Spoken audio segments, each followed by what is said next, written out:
Thank you so much, Mr. Sankaran, for joining us. Mr. Sankaran, of course, as Meghna and DP have introduced him, he's a director and distinguished scientist of the UR Rao Satellite Center, ISRO. Sir, I think your mic is to your right-hand side, if you could just pick that up. Sir, I'm going to start with the next big thing that has everyone's attention captured. Chandrayaan 3 was a massive moment. We all, saw Chandrayaan 2, what happened.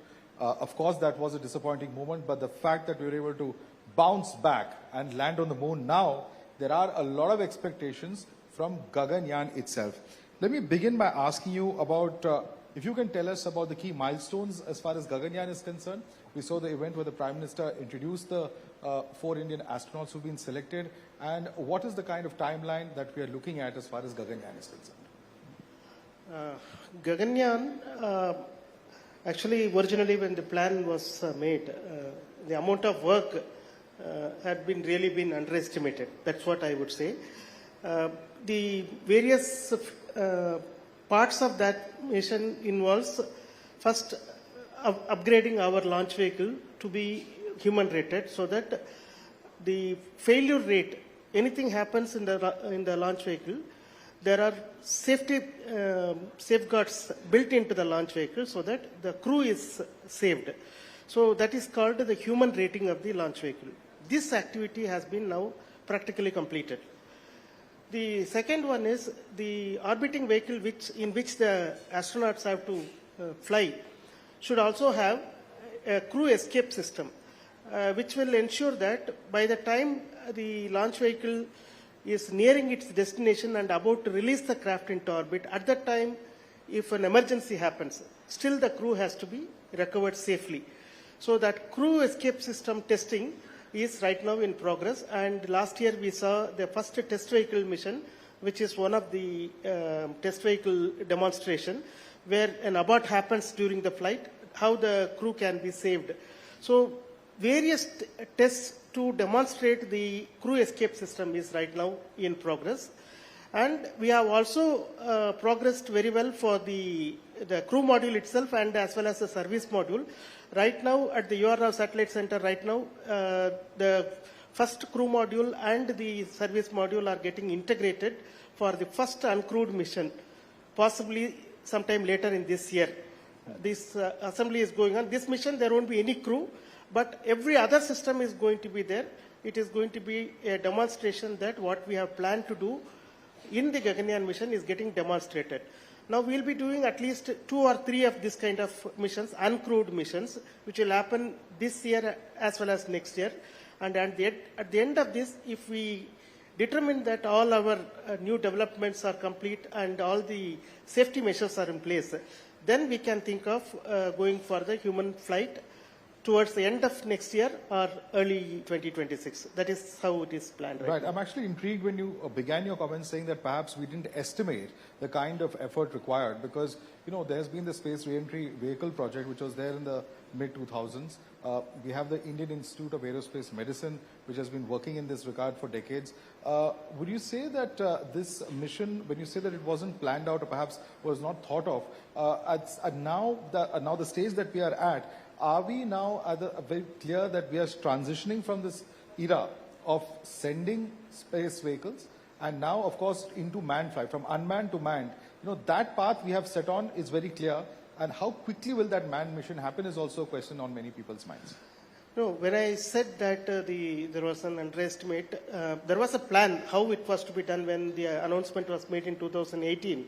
And we had thought that some of the systems could be bought by us from the international market. And you call it as a fortune or a misfortune. I would prefer to call it as fortune. The people from whom we thought we could buy were not forthcoming and were not meeting our requirements. So we had to take a call of developing all of them on our own.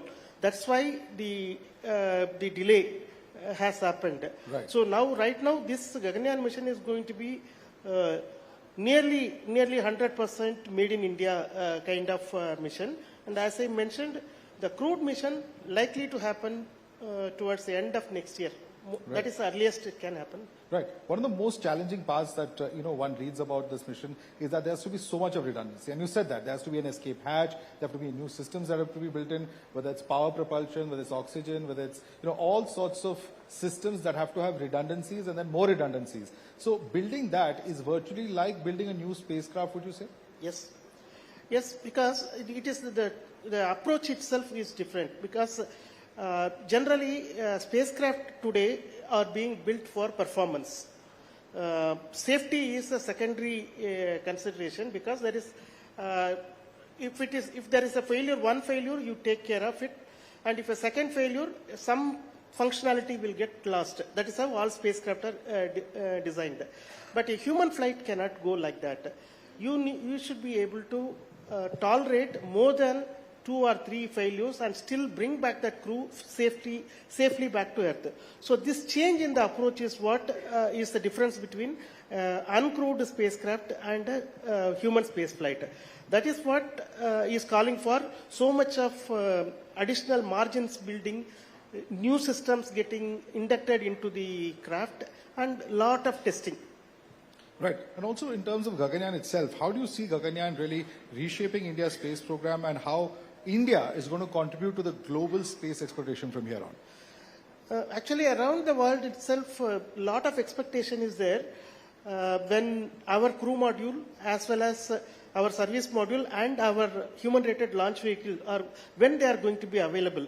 This is what everybody around the world is looking for. The reason being simple.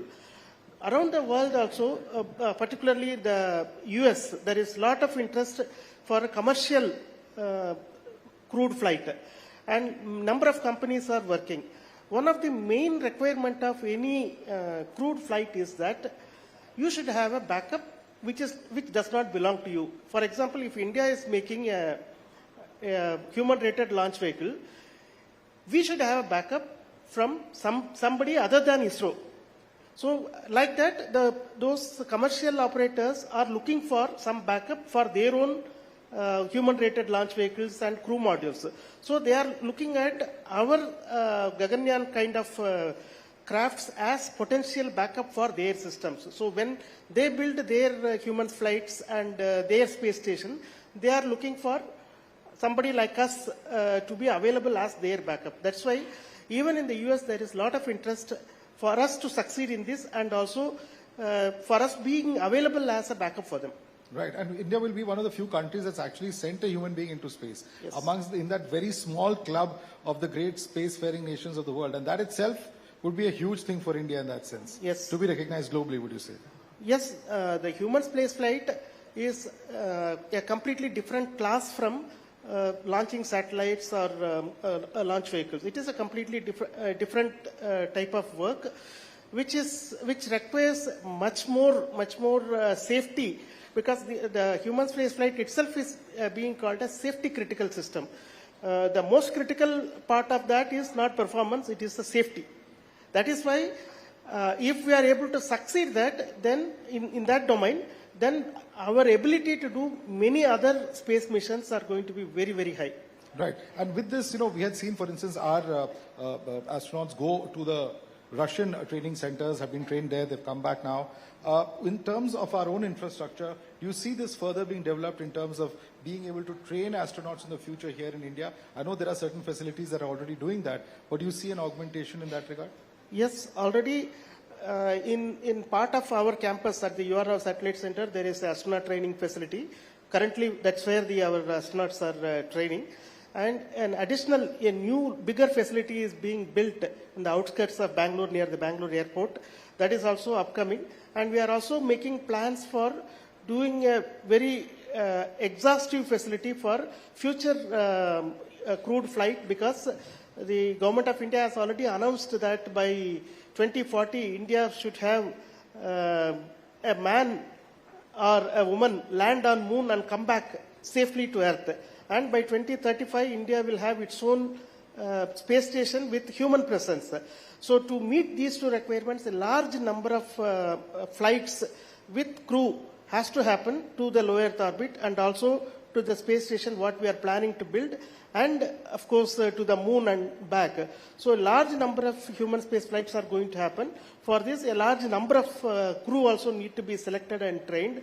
So these activities have already been taken up. A new building is coming up in the campus near airport in Bangalore. Yeah, all activities are lined up and are in progress. This is very, very interesting. A man on the moon, as you mentioned, 2040, that's going to be a very challenging one. Do you think our current technology that we have, how much of a leapfrog will it have to take to actually be able to, get a man or a woman on the moon? See, we have been doing all these technology developments independently and incrementally. Like Chandrayaan is one of them. We are also doing another mission which is likely to happen this year or early next year, which is called the space docking experiment, where 2 spacecrafts are going to be put in orbit, separated by few thousand kilometers, and again make them to come together and dock. This is one technology that is required for the human being to go to moon and come back. We have developed a retro rocket which can be fired from the moon surface to come back from moon back to Earth. Like this, various aspects of, like we have to have a docking adapter. That is, through a adapter, a person should be able to go from one craft to another craft, like how it happens today in the International Space Station. This work is also going on. So we are lining up all these developments such that by 2028, there is a plan that the first module of the Indian space station, Bharatiya Antariksh Station, is going to be up. Many of these technologies are going to get inducted in that. From 2028 to 2040, through various other missions, all these technologies are going to be developed and demonstrated. Right. I know this is strictly security is not your area, so you're a scientist, but I have to ask you this question as a common man. With so much of human space flight happening, the question that will be on many people's minds is there's a security implication to all of this. The United States already has a space command, for instance. Yes. We've seen how China famously shot down its satellite in the early 2000s. What are we looking at in terms of the security implications of a very sensitive area such as space? Though ISRO is a strictly civilian organization doing work in space in the civilian domain. Space has no such limitation. Space is around the world being considered as the fourth segment of the forces. So it is inevitable that the capabilities that are provided by the space technology will be utilized for the national defense. And that is what is happening around the world, and it will happen in India also. Right. And very ambitious projects that you're talking about. What role does political will play in terms of actually funding and aiding such massive programs for ISRO? Yeah, without the support of the government of the day, it is impossible for any long-term programs like space. The programs like space station or landing on moon or going to Mars are not going to give returns in kind immediately. The returns are going to be of a different kind. It will be a long-term benefit of multifold. So we need patience, and that patience, unless the government has the willingness to wait for the outcome, these kind of programs will not be possible to be achieved. So definitely it is without the government support and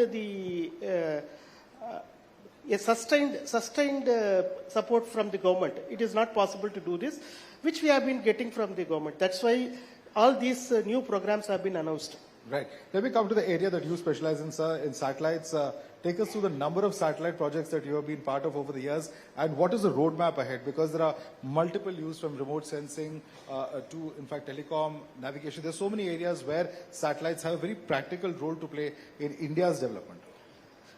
See, from the day I joined, that is October 7th, 1986, about 120 satellites I would have worked. 120 satellites? 120 satellites. Round of applause, ladies and gentlemen. 120 satellites that he's been associated with. And till I became the deputy director of the center, in fact, I used to proudly tell that there is something which I have touched on that has gone to the space.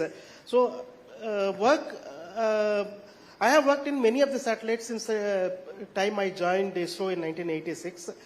We have been doing in the past, based on the directions given by our founding father, Professor Vikram Sarabhai, the space technology and its applications for the use of the common man were the driving force for all our missions.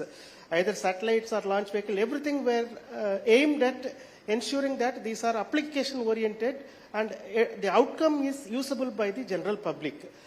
But in this start of this century, that is in the first decade, a change happened because India also economically started developing, and we were we could think little beyond serving only the people of the nation and only giving services. We should also look at other things. That is how missions like Chandrayaan-1, the NAVIC, our Indian regional navigation system, and the Cartosat satellite series, all these kind of programs were initiated. Today we are reaping the benefits of all those initiatives taken in the beginning of this century. And the one success actually feeds the continued success. So when India is growing economically and we are also able to develop our technological prowess, we also gain more and more confidence that we can take on more and more challenging tasks. That is what we are seeing today, from landing on the moon, looking at now a lander to go to Mars, or Gaganyaan, or putting a crew on the moon and bringing back our own space station. All of them are an outcome of this. It is the confidence that the organization gets from its own success and also from the economic strength of the country. In addition to all these programs, what I have been talking about, Chandrayaan and Gaganyaan kind of missions, it is like bread and butter. We need to have the communication and the Earth observation and the navigation. These kind of missions are required as bread and butter for this nation, for its governance as well as for the economical well-being. All these are being done, and Government of India has directed us in 2020 that we should now ensure that many of these repeat things which have commercial value can be done in industry. So we are moving towards that. We are trying to make more and more industry to get partner us. Industries have always been partner to ISRO. In fact, if you look at any satellite or launch vehicle, nearly 90% of the work for any satellite or launch vehicle is being done in industry. But they are doing bits and pieces, not the whole. Now the movement is towards making them to do the whole. That is what is going to happen. We will see the outcome of all these efforts which has happened over the last 3-4 years and will continue for next few years.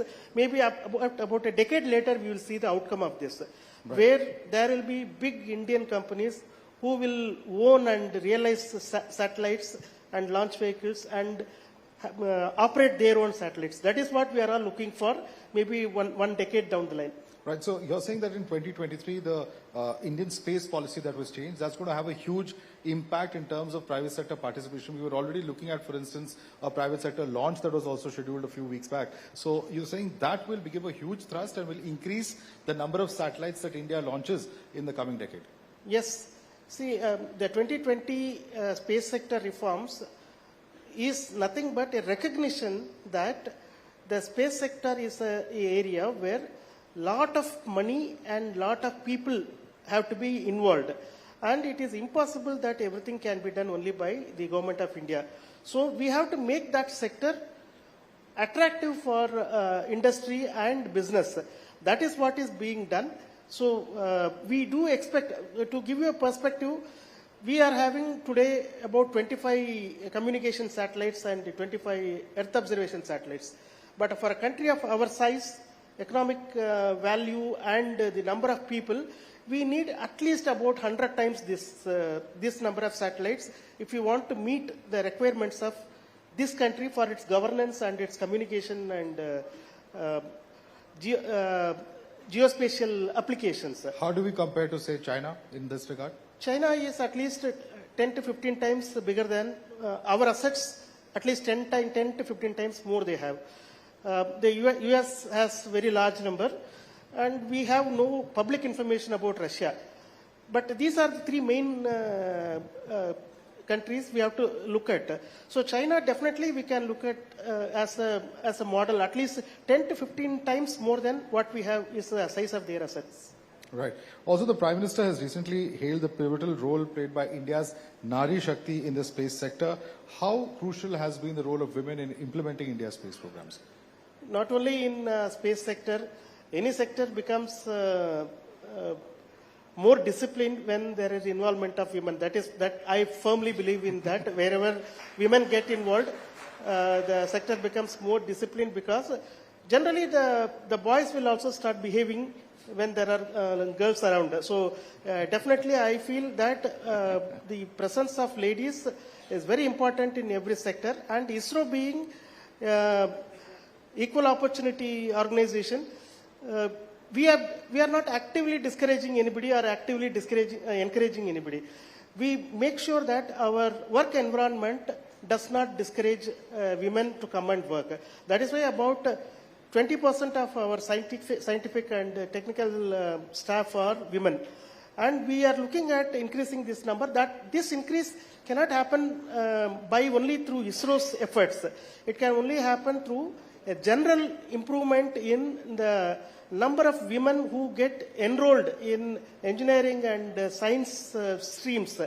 If you look at the colleges where girls are, now it is changing, but the change required is that more women should get involved in other than computer science also, other streams of engineering and science. If they get involved, there is obviously going to be more pool of women engineers and scientists. Obviously, we are also going to recruit them, because at the time of recruitment, we don't distinguish between men and women. Only just it is the number of people who come in, a percentage of them are getting selected. So in principle, what I would say, if as a nation, if we are encouraging our women to get involved in science and engineering education more actively, not only ISRO, in every sector, the participation of women is going to increase. Right. So my last question to you is that, one of the most interesting aspects of Gaganyaan is the fact that you have so much of cooperation between different wings of the government. You have the armed forces, you have DRDO, you have IMD, and, all of them coming together with ISRO to bring together a project such as Gaganyaan. At the end of the day, do you think it's a huge shot in the arm for our own Atmanirbharta in terms of India's prospects of being a space power in global decade, in the next decades to come? The Gaganyaan, as has been rightly pointed out by the Honorable Prime Minister, is not just the mission of ISRO, it is the mission of the nation, where there is contribution from not only the government departments, but also from the forces, from the industry. Many people are involved to make this happen. When, one landing on the moon has really suddenly woken up many people around the world that India is a space power, India can do this and that. It is not that overnight India has become a space power on that day of August 23rd. India has been doing this for a year, but we need one symbolic event like Chandrayaan-3 to land on the moon for everybody to open their eyes and recognize that is what happened around the world. Same thing is going to happen for Gaganyaan also. When the first Indian flies in the space in our own craft, launched by our own launch vehicle and safely brought back to Indian ocean area, that is going to be a huge plus point for the image of this country. The remaining things, I all feel they are all secondary. The technological achievement that will come through it, the engineering capabilities that we will build, these are all secondary. The most important one is that we will be demonstrating to the world that it is possible for us with our own efforts to do this kind of activity.